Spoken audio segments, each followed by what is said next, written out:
Eh bien, bonjour à toutes et à tous, c'est Jasmin45 pour une nouvelle vidéo. Alors aujourd'hui dans cette vidéo, je vais vous présenter en détail le T-54, donc le char soviétique de tir neuf que la plupart des personnes connaissent puisque c'est un char extrêmement joué. Alors dans cette vidéo, je vais vous expliquer un peu la différence entre les deux canons, les deux moteurs, les deux chenilles, etc. Donc vous allez voir ça en détail, partons tout de suite voir les caractéristiques. Alors, comme vous pouvez voir dans l'arbre, on a possibilité de deux canons. Donc, c'est sûrement cette question-là que les personnes se posent. Mais sérieusement, moi je vous dis, choisissez celui que vous voulez, mettons en tiers 10. Moi j'ai pris l'objet 140, donc j'aurais débloqué le canon, on va voir tantôt, le 100 mm D10. Donc voilà, là j'ai débloqué les deux pour pouvoir aller vers le T-62A.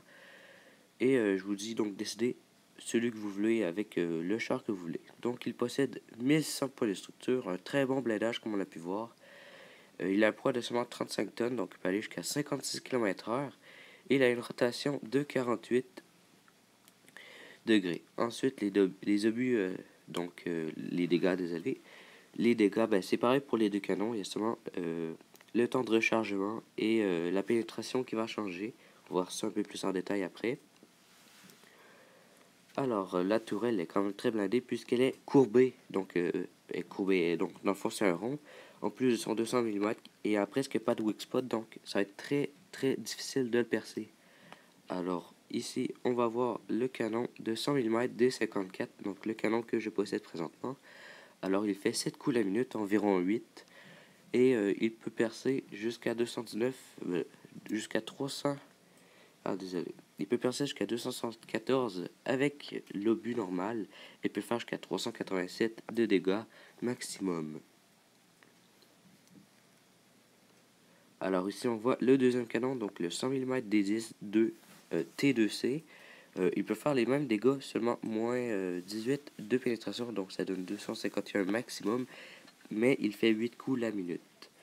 Alors on va s'en aller dans des salles d'entraînement et je vais vous montrer pour commencer donc les canons. Donc vous allez voir.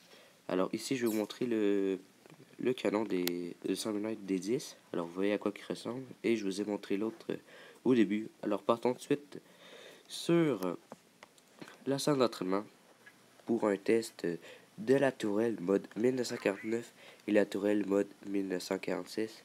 Donc on voit que la petite tourelle, donc la mode 1946, tourne beaucoup plus vite que la 1949. Cependant, elle est un petit peu moins blindée et on peut dire que le design n'a pas été mis dessus. Partons ensuite sur un test du canon entre le 100 mm D54 et le 100 mm D10. Alors on voit que le 100 mm D10 charge un petit peu plus vite que le D54. Mais si on parle de la pénétration, le D54 va gagner. Alors on voit qu'il y a un petit décalage à cause des rechargements qui est plus vite. Mais ça paraît très peu. Alors les canons sont précis comme la plupart des médiums soviétiques. Alors ici on peut voir un peu, je suis au l'autre bout de la map et je tire sur le vase comme dans les Easter eggs que je vous ai été présentés. Et on voit pas très bien mais on voit le génie qui monte. Alors ici on voit le D10, c'est la même chose, il est très précis à son tour. Vous allez voir ça, lui je crois pas qu'on le voit beaucoup.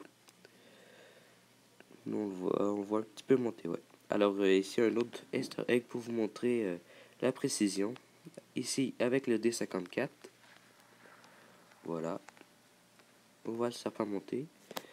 Et ici avec le D10. Partons tout de suite sur un test de moteur entre le V14 et le V254. Donc le V14 c'est le top moteur et le V254 c'est celui qu'on possède avec le char qu'on l'a. On voit déjà une petite différence de vitesse, mais elle est très très minime. Donc le V14 est un petit peu plus rapide. On voit qu'il y a déjà dépassé Buisson. En même temps, je vous dis que les chenilles sont au top. Donc c'est sûrement ça qui aide le V254. En parlant de chenilles, allons faire un petit test. Alors, à gauche, on a les top chenilles. Et à droite, on a les chenilles qu'on possède avec le char. Alors on voit qu'à gauche, j'ai parti un petit peu plus en retard. Mais puisque c'est optionné, on va se rattraper.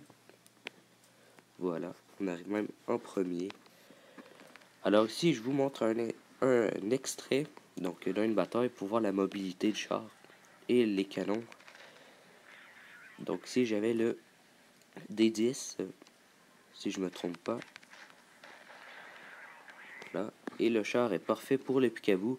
Alors, puisqu'il a un profil très bas, donc on peut faire du picabou très facilement, vu sa vitesse et son canon qui recharge très rapidement.